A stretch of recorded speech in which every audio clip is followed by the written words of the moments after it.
Jemaat yang terkasih, selamat pagi dan salam. Semoga masih semangat di tahun 2026 ya. Ini baru kedua tiga semua. Jemaat yang terkasih, apa yang kita maknai dalam pemilihan kita sebagai orang-orang yang diselamatkan?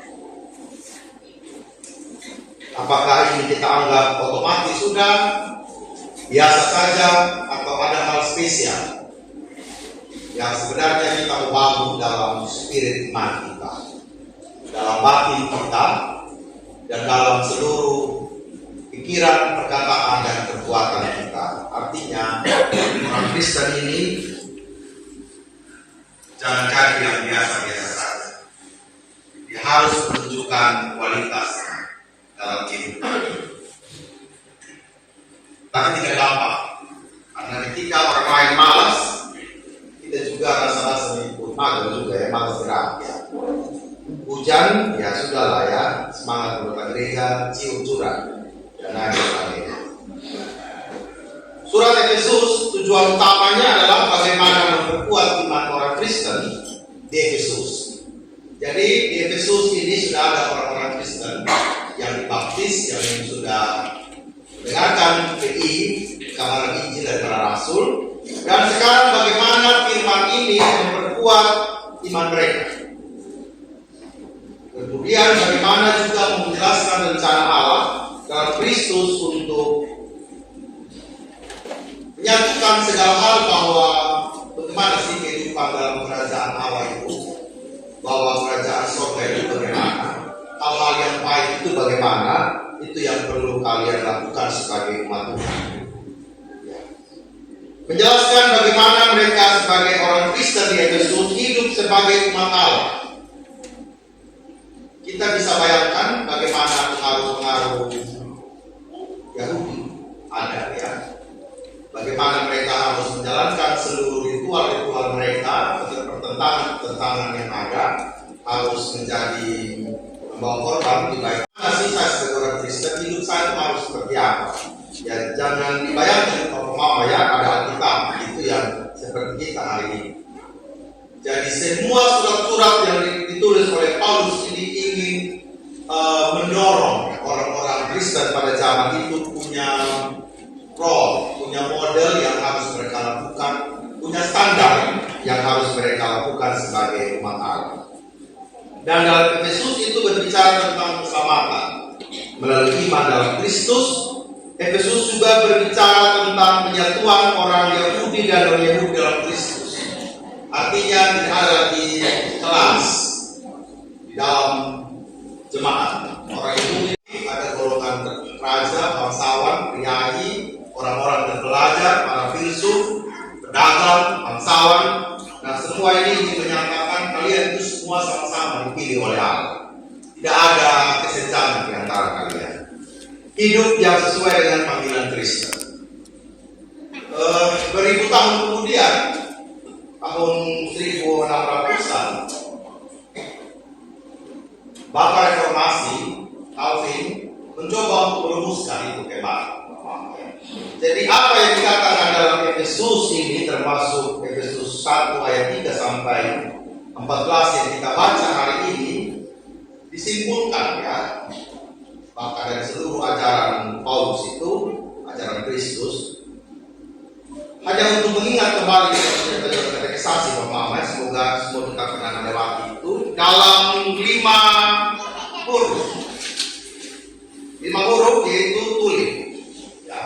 Saya sekolah teologi, Karis, Apri, pasti memahami itu tulis. Maka pendeta Kakak Gas Daniel bisa kita tulis, T-U-L-I-P.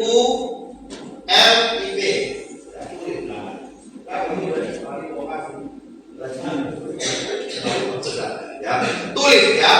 Yang pertama itu tulis, T-nya itu adalah total depravity, kerusakan total. Jadi dunia ini sebenarnya sudah rusak karena dosa. Dunia ini sebenarnya sudah rusak, dia punya tatanan ya, bahwa seluruh keburukan bukan telah terjadi bagi kehidupan manusia, bahwa manusia mempunyai kecenderungan untuk melakukan apa yang jahat. Tetapi kerusakan itu tidak mutlak, Bapak. Artinya, kerusakan itu bisa diperbaiki. Jadi, tulip yang pertama T-nya itu adalah total depravity, kerusakan total. Tetapi bagi tokoh-tokoh gereja, bagi Paulus juga di awal tulisannya kepada Yesus, kerusakan-kerusakan itu masih bisa diperbaiki. Masih ada harapan. Kalau kita ada yang rusak, lempar di bawah. Tetapi yang rusak-rusak itu bagi Paulus perlu diperbaiki. Bagi Calvin yang rusak-rusak itu perlu juga kita lihat lagi ulang, gitu ya. Mana hal-hal yang bisa diperbaiki. Ya, kerusakan total bukan berarti dia juga pasti mutlak sudah dihapuskan. Jadi kalau orang Kristen kenal itu pengakuan dosa, pemulihan, dan segala macam dalam ajaran kita, pengakuan dosa dan pemahaman, bukan tiba-tiba semua itu tata ibadah, tetapi memang berdasarkan Alkitab dan ajaran-ajaran orang gereja. Hal yang kedua, ya, tentang pemilihan tanpa syarat, unconditional election, unconditional love. Dalam bahasa kita hari ini, cinta yang tak bersyarat dan pemilihan yang tak bersyarat. Sebab di dalam Dia Allah telah memilih kita sebelum Dia dijadikan. Jadi siapapun kita, sebenarnya Allah telah memilih kita. Itu menurut siapa? Menurut Paulus dan menurut ajaran para rasul dan tokoh-tokoh gereja. Banyak orang mungkin merinding begitu, bahwa betul dosa masuk ke dalam dunia ini. Dan dalam akta gereja kita juga disebutkan kalau kita mau dibaptis, dia juga sudah telah berdosa dalam kandungan ibunya. Kita mengakui ada kerusakan, tetapi juga ada pemilihan bagi kita.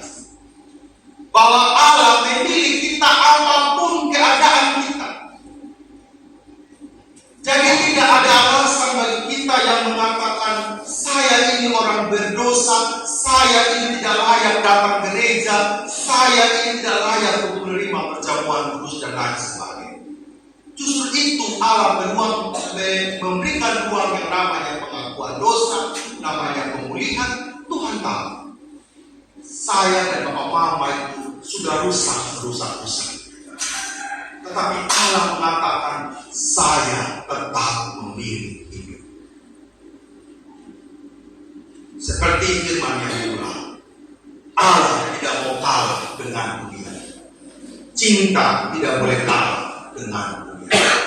Oleh karena itu, unconditional election ini, pemilihan tanpa syarat ini sebenarnya Allah lakukan di dalam kehidupan kita sebagai umat manusia.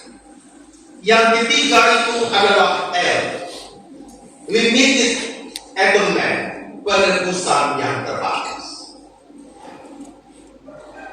Supaya kamu, ayat yang ke-12 itu, supaya kami yang sebelumnya telah menaruh pada Kristus boleh menjadi puji-pujian bagi kemuliaannya. Di dalam Dia kamu juga, karena kamu telah mendengar firman kebenaran yaitu Injil keselamatanmu, dalam Dia kamu juga ketika kamu percaya dimeteraikan dengan Roh Kudus. Bapak Mama, penebusan itu Allah berikan kepada kita. Tetapi pertanyaannya adalah, apakah semua orang membutuhkan penebusan? Pintu selamat yang berasal dari Allah, karena Dia sudah memilih saya dan Bapak mama menjadi anaknya, dia katakan, ini loh, semacam tiket. Ini kok tiket masuk.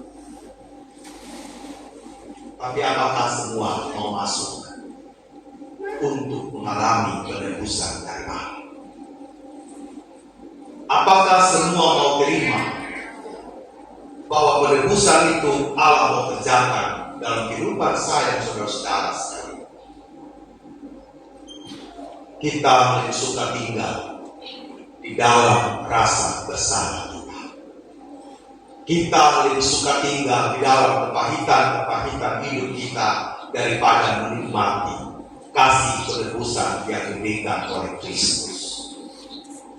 Jika hari ini saya dan Bapak Mama semua hidup ya, dalam hal-hal kabut yang kita buat sendiri, sebenarnya hidup kita sedang menutup dalam penebusan yang diberikan oleh Allah di dalam seluruh kehidupan kita. I-nya tulis irresistible grace, karunia yang tidak dapat ditolak. Bapak Mama,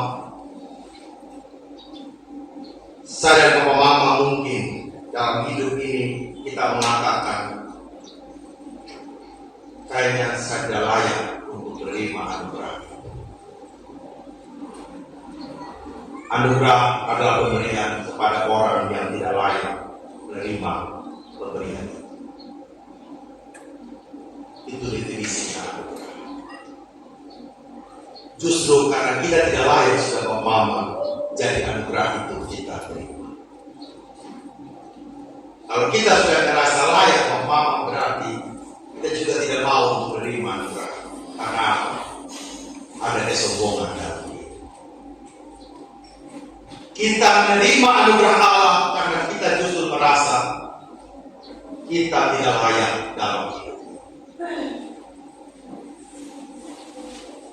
Kita sebagai pelayan juga berdiri di mimbar ini Bapak Mama bukan karena kami merasa layak, tetapi kami merasa bahwa anugerah Allah sebagai penuntun dalam kehidupan. Hari ini ada vigaris yang datang kepada kita. Nanti dia kenal sendiri Bapak Mama. Ada juga pada dia yang akan lanjutkan juga pelayanan. Bukan karena kita mengatakan kami lebih dari yang lain. Bapak Mama juga ada di kursi jemaat juga. Hari ini bukan kita sedang mengatakan bahwa kita lebih dari jemaat yang lain. Tetapi saya dan Bapak Mama semua siapapun kita sebagai penatua diaken, pelayan musik, kita semua sedang ingin mengatakan bahwa pemilihan Allah atas hidup kita itu hanya karena anugerah. Terpujilah Allah pada ayat yang ketiga. Bapa Tuhan kita Yesus Kristus yang dalam Kristus telah mengaruniakan kepada kita segala berkat rohani di dalam surga. Sebab dalam Dia Allah telah memilih kita sebelum dunia dijadikan. Kita belum jadi apa-apa, Allah sudah memberikan anugerah itu. Pertanyaannya adalah, kita sudah jadi manusia, kita sudah diselamatkan. Pertanyaannya adalah, kapan kita mau untuk memaknai pemilihan yang berasal dari Allah itu? Yang terakhir, tulis P, perseverance of the saints. C, ketekunan orang-orang kudus. Sekali diselamatkan, selama-lamanya diselamatkan. Ini merupakan penjelasan yang sederhana dan singkat mengenai ketekunan orang-orang kudus. Ketekunan orang-orang kudus merupakan pengajaran dalam Alkitab kita bahwa kalau kita sudah dipilih oleh Allah, jagalah kekudusan dan kemudian hidup. Kalau Bapak Mama sudah ada bersama dengan Tuhan, Jangan lagi ketekunan yang ada bertahun-tahun itu kemudian kita selewengkan di tengah perjalanan iman kita.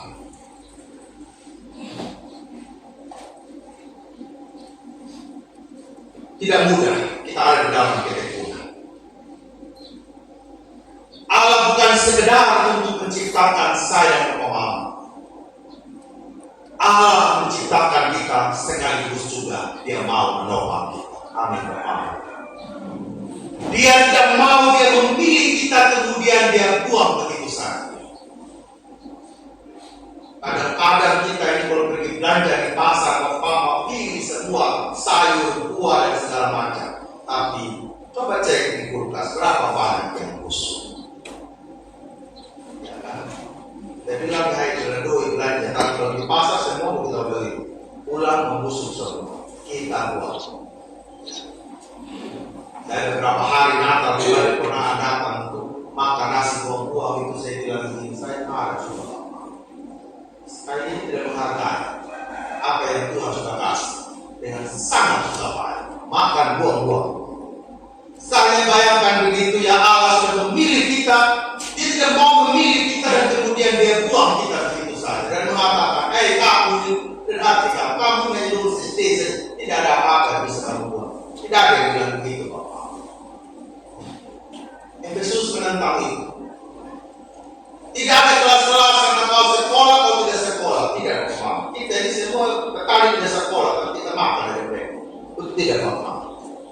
Ada hikmat yang Tuhan letakkan bagi saya dan Bapak. Dan hikmat itu ada dalam pemulia dan kekudusan bersama dengan Allah. Bukan sekedar hikmat dunia ini kata Yakobus, tetapi hikmat yang benar-benar dikaruniakan oleh Allah bagi kehidupan saya dan Bapak Mamas. Dalam pelayanan kita ketemu masalah, tetapi bukan berarti akhirnya menjadi salah semua Bapak. Sama-sama kita perbaiki. Kesalahpahaman di konser, kesalahpahaman di komisi, kesalahpahaman di majelis jemaat itu pasti ada. Kesalahpahaman di tengah-tengah keluarga pasti ada Bapak. Masuk tahun baru barang, gitu kan ya. Desember kan 31 kita damai, semua gitu kan ya. Cium semua, enggak tuh. Pak semua, gitu kan ya. Tanggal 4 sudah. Istri tanya, Bapak mana situ gaji? Itu pemakan datang segaji sudah mana? Terus tambah lagi operasi, gitu kan ya. Pakai. Jadi sebenarnya Bapak Mama kita ini mau apa? Mau merasakan kasih karunia Allah atau mau merasakan neraka di dalam kehidupan? Ini pilihan ada di kita Bapak Mama. Kita sedang menghadapi badai hari ini Bapak Mama. Anak-anak yang sedang memberontak terhadap orang tua, kita perlu mendoakan roh-roh itu dipatahkan Bapak. Kita jangan sampai terjebak pada hal-hal yang merugikan persekutuan kita dalam keluarga. Tema jelas, Allah menyelamatkan keluarga. Keluarga hadir di tengah-tengah komunitas. Semoga kita memahami Bapak Ibu ya, ajaran Calvin dan Paulus ini, bahwa yang pertama kerusakan total itu memang ada, tetapi Tuhan tetap memilih kita tanpa salah. Oke, dunia boleh rusak, tetapi bisa diselamatkan, bisa diperbaiki. Setelah itu Tuhan katakan bahwa dalam pemilihanku itu ada isinya, yaitu penebusan. Dan dalam penebusan itu ada anugerah yang tidak bisa ditolak. Meskipun engkau katakan saya tidak layak Pak Pendeta, saya tidak layak Tuhan, tapi Tuhan bilang saya ingin menyelamatkan engkau. Kau jatuh ulang kali, saya datang, saya kasih bantu. Kau lari sampai di ujung mana pun, saya kejar engkau, saya kasih bantu. Jadi saya takut Mama meninggalkan lebaran, saya takut itu berbunyi bawah Tuhan gitu kan. Kalau ada yang lebaran sini tahu dengan bibir kau tidak mau semua yang macam-macam Bapak. Itu sesat takut Mama ya. Oke, jadi kita semua sedang berkumpul dalam seluruh keberadaan kita sebagai anak Tuhan. Dan yang terakhir adalah ketekunan orang-orang kudus.